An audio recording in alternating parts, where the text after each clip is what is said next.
एक पिता की 7 बेटियां थी। कितनी? राजा था, एक राजा था और राजा की 7 बेटियां थी। 7 बेटियां अच्छी थी, समझदार थी, सुंदर थी। एक दिन राजा का दरबार लगा था।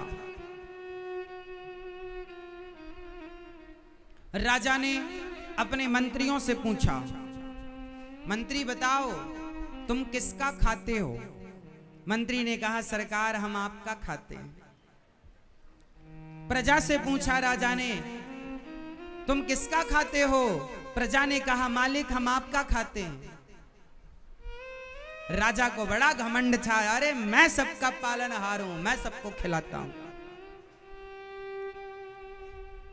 राजा ने अपनी पत्नी से पूछा, तुम किसका खाती हो? पत्नी ने कहा, सरकार हम आपका खाती हैं। बड़ी बेटी से कहा, बेटा तुम किसका खाती हो? पिताजी आपका। दूसरी से कहा, तुम किसका? पिताजी आपका। तीसरी से पूछा, पिताजी आपका। चौथी से, पिताजी आपका। पांचवी, छठी, 7वीं बेटी से पूछा, बेटी तुम किसका खाती हो?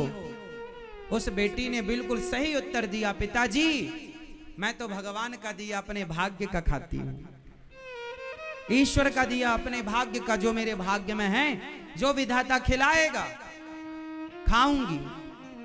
पिता को बात बड़ी बुरी लगी कि मेरी बेटी ऐसा कह रही है। उस पिता ने बेटी का विवाह, 6 बेटियों का विवाह तो अच्छी जगह किया, राजकुमारों के संग, लेकिन 7वीं बेटी के लिए मंत्री से कहा, जाओ इसके लिए ऐसा दुल्हा ढूंढ के लाओ जो अपने पांव से चल भी ना पाए, गरीब हो, खाने के 2 रोटी की भी व्यवस्था ना हो। जंगल में एक लकड़हारा था, लकड़ी काटने गया। अचानक उसे कोई रोग हो गया। वो जंगल में ही कई दिनों से भूखा प्यासा पड़ा था और दुबला पतला हो गया, मरने वाला था, 2-4 दिन में मर जाएगा। मंत्रियों ने बताया, महाराज जंगल में एक आदमी मिला है, बिल्कुल दुबला पतला, मरने की स्थिति में। राजा ने कहा, उसी से मेरी बेटी का विवाह करो, छोटी का। उसने कहा ना कि हम भगवान का दिया, देखते हैं इसको भगवान क्या देते हैं। हम तो देखो अपनी बेटियों का विवाह राजा महाराजाओं से किया, महलों में रह रही हैं, अब देखता हूं किसका भगवान इसे क्या देता है। छोटी बेटी का विवाह उस पिता ने उस लकड़हारे से कर दिया जो मरने वाला था, बीमार था, कोई नहीं था, गरीब, अब लकड़ी काट के गुजारा करने वाला। मैया को जगा दो, सुन ले थोड़ा सा। मेरी माँ 7 दिन सोगी, मुझे पता है। 2-2 बजे तक पंचायत करती हो, 2 बजे तक, और दिन में सोती हो कथा में।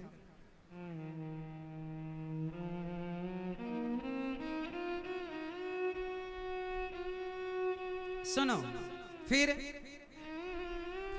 लड़की को लेके पिता जंगल गया, वहीं पे ले गया पंडित जी को, वहीं पे वो लड़का खड़ा भी नहीं हो पाया, उसी को उठा करके फेरे करवाए और उस राजा ने अपनी बेटी का विवाह किया और कन्यादान इत्यादि करके कुछ नहीं दिया, दहेज में कुछ नहीं दिया। एक बाप ने बेटी को बोले, तेरा भगवान देगा तुझे, तू कहती है कि हम अपने भाग्य का खाती हैं, देखता हूं तेरा भाग्य क्या है। एक पिता ने अपनी 7वीं बेटी को त्याग दिया, ये कहकर कि देखता हूं कि तेरा भगवान तुझे क्या देता है। लेकिन एक बात बताएं मेरी माँ, संसार भले आपको त्याग दे, लेकिन भगवान जब अपनाते हैं ना, तो दुनिया त्याग दे तो कोई फर्क नहीं पड़ता, गोविंद है ना अपनाने वाले। इसलिए परेशान ना हुआ करो कि अब हमारा कोई नहीं है। हैं जिनके नाच जगन्नाथ हो, वो कोई अनाथ नहीं हो सकता। सबके नाच, सबके नाच, नाचों के नाच जगन्नाथ, इसलिए उनके होते हुए कोई अनाथ। इसलिए वो लड़की, अब तो पिताजी चले गए, सारी फौज चली गई, जंगल में अब 2 लोग रह गए, एक लकड़हारा और एक राजा की 7वीं बेटी, दोनों पति पत्नी के रूप में हैं। उस स्त्री ने देखा, 7वीं बेटी ने देखा कि मेरा पति तो चल भी नहीं पाता। उसने पूछा अपने पति से, आपको क्या बीमारी है? उसने बताया कि मैं जंगल में आया, पता नहीं पेट में क्या हो गया, मैं चल भी नहीं पाया और पानी देने वाला भी कोई नहीं बचा। अब वो लड़की पत्नी धर्म निभा रही है। और देखिए, जीवन में स्ट्रगल करना पड़े, मेहनत करना पड़े तो करो। ये ना सोचो कि ये दिन क्यों आ गए, दिन तो आएंगे, अच्छे दिन आए तो बुरे दिन आएंगे। रोना नहीं है, घबराना नहीं है। अच्छे दिन आए हैं तो बुरे दिन भी आएंगे। दिन हमेशा बदलते हैं। पहले गर्मियों के दिन थे, अब बारिश के दिन आ गए। पहले सर्दियों के दिन थे, फिर गर्मियों के दिन। तो दिन तो मौसम भी बदलता है। बोलो हाँ, दिन तो ऋतुएं भी बदलती हैं, दिन तो मौसम भी बदलता है, प्रकृति नेचर भी दिन बदलती है। तो तुम्हारे और हमारे दिन नहीं बदलेंगे। सारा दिन सारा एक सा रहेगा क्या? सब दिन एक से होते हैं क्या? बोलो मेरी माँ। कभी तुम लड़कपन में बच्चे होते हो तो कभी तुम जवान होते हो, तुम्हारे दिन बदल गए। कभी तुम दौड़ते खेलते थे, थकते नहीं थे, अब 4 कदम चलते हो थक जाते हो। दिन बदल गए ना। समय एक सा ना रहेगा साहब, ना लड़कपन सदा रहेगा, ना जवानी सदा रहेगी, ना बुढ़ापा। बदल रहा है संसार, महसूस करो। परिवर्तनशील संसार को महसूस करो। बदल रहा, कभी होठों पे हंसी होती है तो कभी आंखों में आंसू होते हैं। यही बदलाव है। जो लोग कल तक साथ थे वो लोग आज खिलाफ हो गए। यही तो बदलाव है प्रकृति का। संसार में आए हो, इन सब से गुजरना पड़ेगा। हंस के गुजरो, रो के गुजरो। इसलिए हर स्थिति परिस्थिति में भगवान का स्मरण बनाए रखो। वो लड़की कल तक राजमहलों में रहा करती थी। भाई राजा के ठाट वाट तो अलग थे, मस्त खाना, मस्त पहनना, मस्त सब चीजें। अब वो लकड़हारे के संग है, सादे कपड़े में। पति बीमार है, करे तो करे क्या, खड़ा भी नहीं हो पा रहा है। तो आज शादी होते ही उसके कंधे पर वो सारी जिम्मेदारी आ गई जो एक स्त्री के कंधे पर तब जिम्मेदारी आती है जब पति मर जाए और बच्चे छोटे छोटे हों। जिस स्त्री का पति ना हो और बच्चे छोटे हों, उस स्त्री से पूछो कि जिम्मेदारी क्या होती है।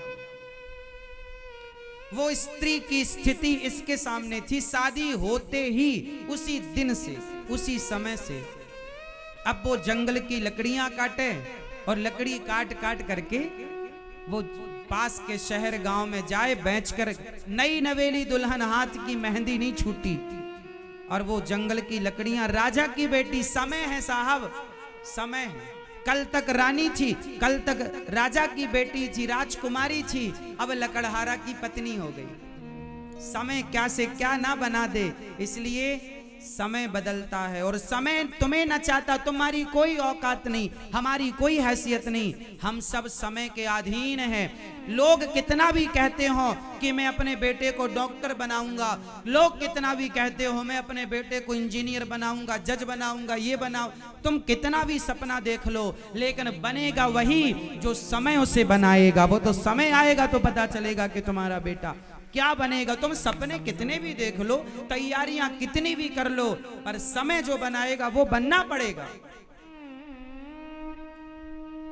समय कहेगा कि आलू का ठेला लगाओ तो ठेला लगाना पड़ेगा। समय कहेगा कि भीख मांगो तो भीख मांगना पड़ेगा। तुम कितना भी पढ़ लिख जाओ, लिख जाओ। क्या बड़े बड़े पढ़े लिखे इंजीनियर लोग क्या पानी पूरी का ठेला नहीं लगा रहे हैं? क्या सब्जी नहीं बेच रहे हैं? समय सब कराता है मेरी माँ। इसलिए तुम्हारे हाथ में तुम्हारे बच्चों की डोर नहीं है। तुम माँ बाप हो, अच्छा सोच सकते हो बच्चों के लिए, पर होगा वही, हुई है सोई जो राम रचि राखा। यही विधि का विधान है। इस जरा जरा सी बात को आदमी समझ ले तो सुखी हो जाए, टेंशन फ्री हो जाए, पर ना जाने कब तुम्हारी खोपड़ी में घुसेगी ये बातें।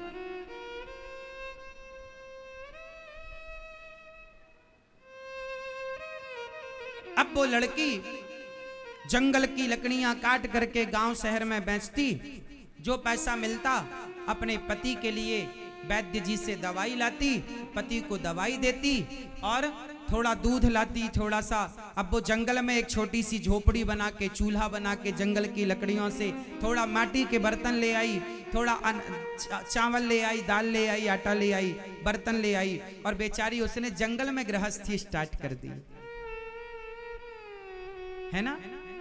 अब पति को बनाकर भोजन खिलाती, स्वयं खाती, थोड़ा दूध ले आती, दूध पिलाती। संयोग देखना कि वो दूध जब लाती और दूध अपने पति को गिलास भर देती हल्दी वाला, तो जब थोड़ा सा बच जाए ना, तो वहां जंगल में ना, अब उसे रहते रहते ये पता लग गया जंगल में जंगली शेर भी है, हाथी भी है। अब वो जानवरों के बीच में रहने लग गई, तो वो उसे उनसे घुलना मिलना हो गया, है ना। उसके कुटिया के बगल में एक नाग नागिन का जोड़ा रहता था, तो वो सांप सर्पणी जो थी वो दूध लाती, तो रोज थोड़ा बचा के सांप को भी दूध पिलाया करती, क्योंकि उसके संस्कार, हम भारतीय लोग हैं ना, हम नाग पंचमी को नाग को भी दूध पिलाते। भारत का आदमी ऐसे ही होता है, हिंदू आदमी ऐसे ही है कि सांप जहर देता है, लेकिन हमारी मान्यता, हम उसे दूध पिलाते हैं। पूरी दुनिया ढूंढ लो साहब, ऐसी संस्कृति कहीं ना मिलेगी जो सांप को भी दूध पिलाने वाली संस्कृति हो, ये हिंदुओं की। जीव मात्र पर दया करने का संस्कार किसी के अंदर है तो पूरी मानव जाति में केवल हिंदुओं के अंदर यह संस्कार है, और किसी के अंदर हो तो मुझे बताना। सांप को दूध पिलाती, संयोग देखो धीरे धीरे उसका पति स्वस्थ होने लगा, धीरे धीरे उसका पति स्वस्थ होने लगा, ठीक होने लगा, खड़ा होने लगा, चलने लगा। वो जंगल की लकड़ी काटने लगा, बाजार जाने लगा, वहां से पैसे लाने लगा। इसने बड़े प्रेम से वो सांप सर्पणी को, नाग नागिन को दूध, तो ये रोज नियम बन गया पिलाना पिलाना। एक दिन सांप ने सपना दिया उस लड़की को, बोले तूने हमें दूध बहुत पिलाया है, जहां हम लोग बैठते हैं यहां बहुत सारा खजाना गड़ा हुआ है। याद रखना, भाग्य में जो होता है वो मिलता है, चाहे तुम्हारा बाप तुम्हारी शादी किसी के साथ भी कर दे, लेकिन तुम्हारे भाग्य में जो है मिलेगा।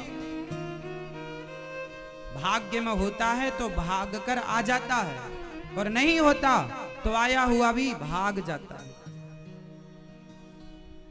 वो लड़की को सपने में सांप ने कहा कि यहाँ पे हाथ डालना तुम्हें खजाना मिलेगा। नाग नागिन से उसकी दोस्ती हो गई थी, रहते रहते वो दूध पिलाती, रोज वो नाग नागिन उसे पहचानने लगे। उसने वहां खोदा, उसे सचमुच सोने का घड़ा मिला, उसके अंदर सोने के सिक्के मिले, खूब धनवान हो गई। उसने उस जंगल में नगर बसाया, अपने लिए महल बनवाया, वो रानी हो गई। देखते देखते उसका लकड़हारा पति राजा हो गया, प्रजा बसाई, बाजार लगवाया।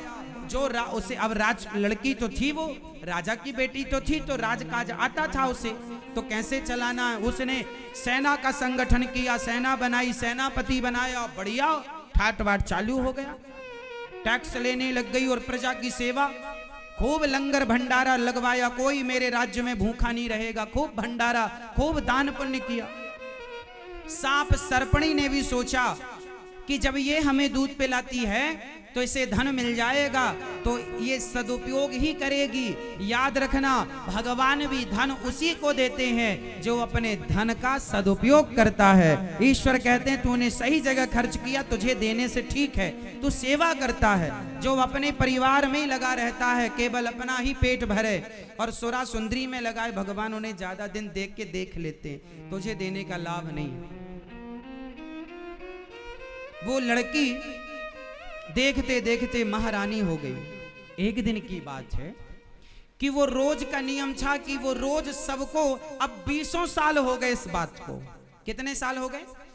20 साल हो गए। एक दिन वो प्रजा को भोजन परोस रही थी कि तभी उसने देखा कि उसका बूढ़ा बाप लाइन में लगा था। तो लड़की है, अपने बाप को कैसा भी हो, कितना भी समय बीत जाए पर पहचान तो लेती। उस लड़की ने पहचान लिया। अच्छा, लाइन में केवल अकेला बाप नहीं था, उसकी 6 बहनें भी लगी थी। लड़की ने पहचान लिया, पिताजी आप। बाप नहीं पहचान पाया। आप कौन महारानी? पिताजी भूल गए, मैं आपकी बेटी साध्वी, लकड़हारे से ब्याह किया था आपने। आपने पूछा था किसका खाती हो, मैंने कहा था भगवान का दिया भाग्य का खाती हूँ। तो देखो ना, भगवान का दिया भाग्य का, जब भगवान पर विश्वास रखो ना पिताजी, तो वो सिर्फ उसका दिया हम नहीं, भगवान निमित्त बना के सबको खिलाते हैं। देखो आज आप भी खाने आए हैं। बताइए पर आपकी ये दुर्गति कैसे हुई कि आपको रोटी के लिए लाइन में लगना पड़ रहा? क्या हुआ? उसके पिता ने बताया, बेटी मैं घमंड में, अभिमान में चूर हो गया। मेरे सेनापति ने धोखा दे दिया, अन्य राजाओं ने आक्रमण किया, और जिन जिन के घर मैंने अपनी बेटियां ब्याही, सबका भाग्य ना जाने क्या खेल खेला। सबके राज्य में आक्रमण हुआ, सबकी सत्ताएं मिट गईं, सब बेसहारे हो गए, दर दर की ठोकर खाते भटक रहे हैं, सालों हो गए। बहुत भूख लगी थी, सुना था कि इस राज्य में भोजन बंटता है, तो तुम्हारे द्वार पर भूख मिटाने आ गया। पिताजी, सबका पालन करने वाले भगवान होते हैं। भगवान हमें पैसा दे तो हमें ये नहीं सोचना चाहिए कि मैं पालनहार हो गया, मैं भगवान थोड़ी हूं। पिताजी, आपने अपने आप को भगवान मान लिया था। आपका अभिमान इतना बढ़ गया था कि आप सबसे अपनी तारीफ सुनते और कहते कि मैं सबका पालनहार हूं। पिताजी, वो अभिमान मिटा के आप भगवान की शरण में जाइए, और जो करते हैं भगवान को, उनकी मर्जी के बिना पत्ता नहीं हिलता।